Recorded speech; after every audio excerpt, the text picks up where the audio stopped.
ideal republic. So in this way, in Apology for Poetry, Sir Philip Sidney refuted all the arguments of Stephen Gowson, which he had raised in A School of Abuse. So these are the major points of An Apology for Poetry, and there are some other points which you may like to remember, which represent the classicism of Sir Philip Sidney. Now, he was a follower of Plato in the sense that he believed literature has a didactic role. What he meant was that literature must teach something. It must inculcate values, ethics, etc. in people. In that sense, he followed Plato. But at the same time, he was a follower of Horace and Aristotle, because he believed that literature would not only enlighten or teach but also entertain. And next, he believed that in drama there should be an unity of time, place, and action.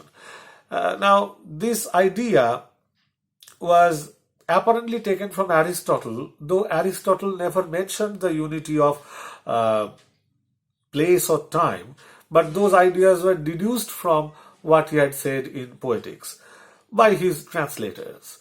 Now, Aristotle had said that in a dramatic plot, there should be a unity of action only.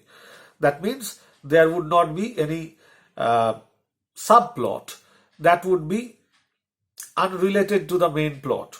So the action should begin and follow the same trajectory up to the finality, the denouement.